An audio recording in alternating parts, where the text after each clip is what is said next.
तो क्या आपको आईकोस की ये डिवाइस लेनी चाहिए अपने नॉन पीटी आईफोन के बारे में। इसको मैंने खुद भी सेल किया हुआ है और इसका मैंने डिटेल रिव्यू भी बनाया हुआ है और मेरे ही व्यूवर्स ने मेरे से काफ़ी मरतबा इसको परचेज़ भी किया हुआ है। लेकिन आज की इस वीडियो में मैं आपको बिल्कुल ऑनेस्ट ओपिनियन दूंगा। मैं नहीं चाहता कि आपका एक रुपया भी ज़ाया हो किसी रॉन्ग डिसीजन में। और जब आप ये वीडियो कंप्लीट देख लोगे तो आपको बिल्कुल क्लियर हो जाएगा कि आपको ये डिवाइस लेनी चाहिए या नहीं लेनी चाहिए। इसके नेगेटिव और पॉजिटिव सारी चीज़ें आज की इस वीडियो में डिटेल में डिस्कस करेंगे। इस डिवाइस की सबसे पहली और सबसे बड़ी जो चीज़ है जिसकी वजह से अभी तक ये सेल होती है वो है कि आपके नॉन पीटी आईफोन पे आप इसमें सिम यूज़ कर सकते हो। मतलब कि जो जिस आईफोन का टैक्स इतना ज़्यादा है, मतलब 2 लाख के राउंड अबाउट पीटीए टैक्स है, आप उस आईफोन में सिम यूज़ कर सकते हो, कॉलिंग कर सकते हो और ये सारे ही फीचर्स आप यूज़ कर सकते हो विद दिस डिवाइस जो कि 20,000 रुपीज़ तक की कॉस्ट करती है। इसकी भी 2 जनरेशन है और अब तो और भी डिवाइसेस आ गई हैं, लेकिन हम पर्टिकुलरली आईकोस की डिवाइस के बारे में बात करेंगे। तो ये काफ़ी एडवांटेज है आईकोस की डिवाइस का। और अगर आप उन लोगों में से हो जिन्होंने नॉन पीटीए आईफोन में ही सिम यूज़ करनी है, आपने दूसरा फ़ोन कैरी नहीं करना, तो ये एक फ़िलहाल के लिए बड़ा एक डिसेंट मेथड है।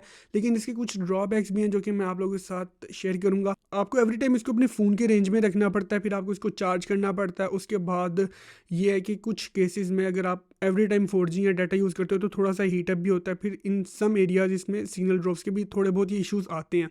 तो यार ये इसके कुछ ड्रॉबैक्स है। लेकिन अब इसके कुछ ऑल्टरनेटिव मेथड्स भी हैं जो कि सबसे मेरा ख्याल से जो मेजर है वो ये है कि आप एक इससे बेहतर ये है कि आप कोई एंड्रॉयड फ़ोन बाय कर लो ओल्ड में, वो आपको इससे सस्ता भी मिल जाएगा। अगेन वो एक फ़ोन भी होगा।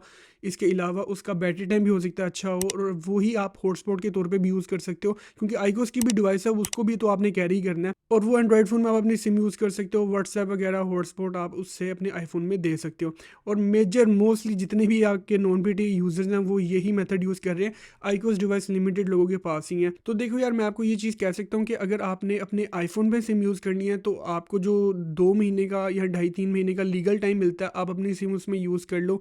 आपको वो पूरा एक आईफोन का एक्सपीरियंस मिल जाएगा सिम चलाने का। उसके बाद जब आपकी सिम बंद हो जाती है देन आप कंसिडर कर सकते हो एक दूसरा फ़ोन लेने की तरफ। आप उससे हॉटस्पॉट शेयर कर सकते हो और जो वो दूसरा आप एंड्रॉयड फ़ोन लोगे उसको आप बाद में सेल भी कर सकते हो, उसको आप यूज़ भी कर सकते हो। At the end of the day होगा तो वो फ़ोन ही, तो उसकी वैल्यू भी इतनी ज़्यादा डिक्रीज़ नहीं होगी। तो मेरी ये सजेशन है उन यूज़र्स के लिए, बिकॉज यार ये जिस प्राइस में आती है ना ये काफ़ी ज़्यादा एक्सपेंसिव है, 20,000 के राउंड अबाउट। हाँ, अगर आपको 10-12 हज़ार में कहीं से यूज़ मिल रही है तो वो एक अलग चीज़ आ जाती है। और आई होप आपके इस डिवाइस से रिलेटेड काफ़ी ज़्यादा डाउट्स क्लियर हो गए होंगे और अब आपको डिसीजन बनाने में आसानी होगी कि आपको आईकोस की डिवाइस लेनी चाहिए या नहीं लेनी चाहिए।